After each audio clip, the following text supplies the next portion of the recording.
প্রশ্ন করলে আমরা সবসময় বলি তুই বেটা কিছু বুঝিস না, ছাত্রকে বলি হয় নির্বোধ, এদের তো আমি নির্বোধ বলতে পারি না, সবাই শিক্ষিত লোকজন। তা না হলে তোমাদের মনের ভিতরে কোনো শয়তানি আছে। ঠিক আছে, যেদিন আপনি চুপ্পুর কাছে শপথ নিলেন, এই কথাটা আমি সাধারণ দর্শক শ্রোতাদের বুঝাতে পারি না। এই কথাটা আমি বুঝাতে পারি না যে ওয়াকারুজ্জামান কোন ওই জেনারেল নুরুদ্দিন মেম্বারদের সঙ্গে পরিচিত হয়ে বাংলাদেশে কি হচ্ছে একটা ক্যাম্পেইন করতে পারতেন, খবরের কাগজে লিখতে পারতেন, লেখাপড়া করে একটা ডিগ্রি নিতে পারতেন, এগুলো আমি প্রকাশ্যে বলেছি। কিন্তু তারেক রহমানের যে ক্রেডিট সেটা তো দিতে হবে। হ্যাঁ, চুপ্পুকে তো আমাদের আসিফ নজরুল সাহেব দিলেন, আমি মনে মনে খুশি হলাম। যাই হোক, এতদিনে অরিন্দম কহিলা বিষাদে, এখন কোন এক অদৃশ্য কারণে, এখন সবচেয়ে মজার ব্যাপার হচ্ছে বিএনপি পর্যন্ত বলছে চুপ্পু সাহেবকে সরিয়ে দিলে নাকি সাংবিধানিক সংকট হবে। ওনারা সংবিধান বোঝেন, বিপ্লব বোঝেন। বিপ্লব মানেই তো negation of the constitution. Constitution আইন মানি না বলেই তো বিপ্লব, বিদ্রোহ।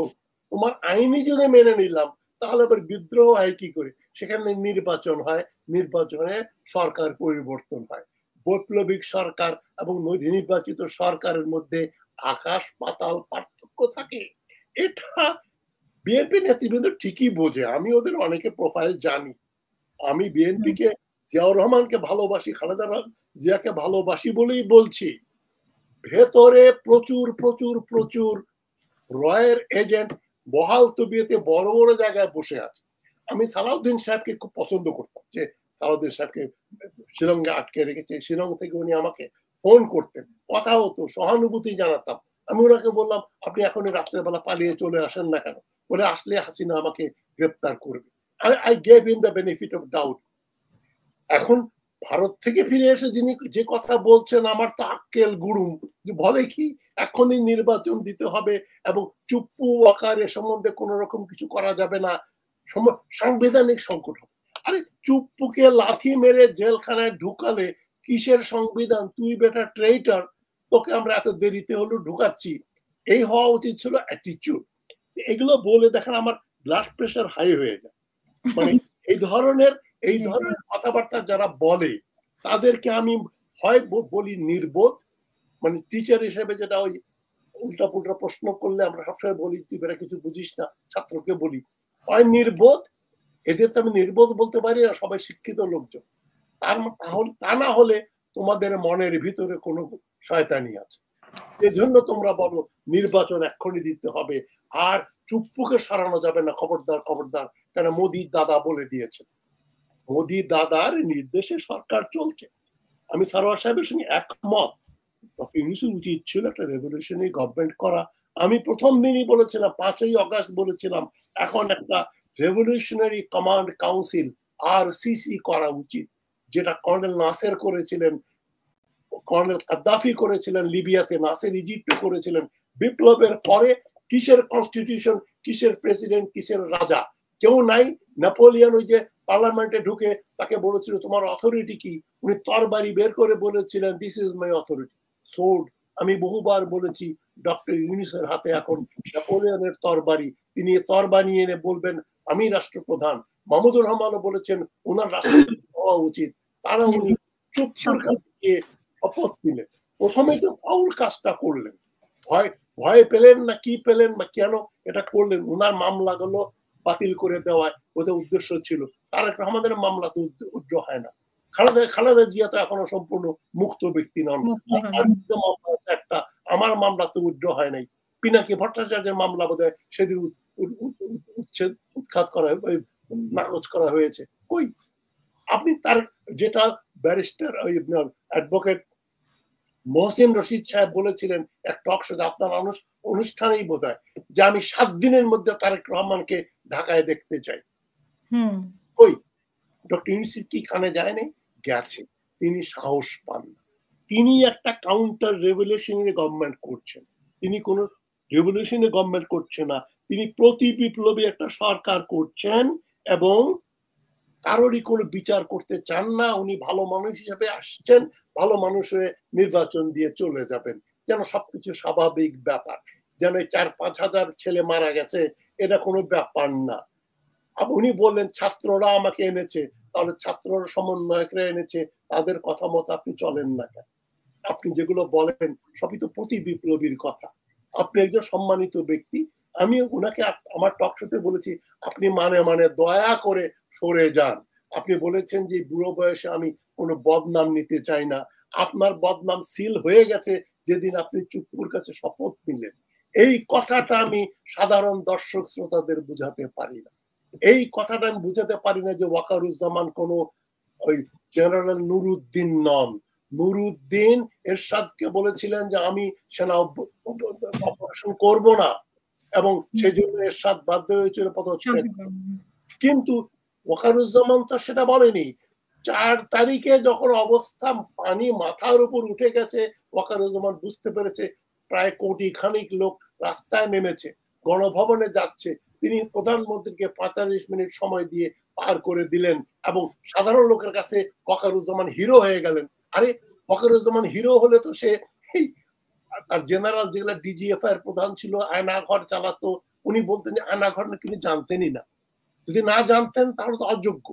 কারণ আপনার নাকের ডকায় কচু খেতে ওই ক্যান্টনমেন্টের ভিতরে আরেকজন মেজর জেনারেল হামিদ তার প্রধান, আপনার একজন সাবঅর্ডিনেট অফিসার যেখানে চালায়, আপনি কি একদিন কৌতূহল বশত দেখতে গেলেন না যে আমি দেখে আসি তো যে এই যে যেখানে এই যে ডিজিএফআইটা কেমন চলছে? আর আর্মির চিফ তো আপনি আপনি যাবেন তো, গিয়ে পুঙ্খানুপুঙ্খ সবকিছু দেখবেন, জিজ্ঞেস করবেন, তখন তো আয়নাঘরের খবর জানতে পারতেন। উনি তো জানতেন। তার মানে হি ইজ ইকুয়ালি রেসপন্সিবল। এখন এই লোকগুলোকে আমরা গ্রিন সিগন্যাল চিট দিয়ে দিয়ে ছেড়ে দিচ্ছি। জনগণ বলছে যা হওয়ার হয়েছে মাফ করে দেন। এইভাবে তো দেশ চলে না। তো আমি কি বলবো, ওই আমি নীলুফার আপা যেটা বলেছেন, আন্দোলনে ৮০% ছাত্র বিএনপি পন্থী ছিল, এতে কোনো সন্দেহ নেই। কমপক্ষে ৮০% লোক যারা রাস্তায় নেমেছিল জুলাই আগস্ট মাসে বিএনপির ছাত্র আর বিএনপি পন্থী জন, তাদেরকে মার্জিনালাইজ করা হয়েছে। খালেদা জিয়া, আরে বিপ্লবের ডক্টর ইউনূস বলছেন মাহফুজ আলম নাকি মাস্টার মাইন্ড বিপ্লবের, আর বিপ্লবের মাস্টার মাইন্ড হচ্ছেন খালেদা জিয়া, যিনি ওই ২০০৯ সাল থেকেই সাফার ২০০৭ সাল থেকেই সাফার করছেন।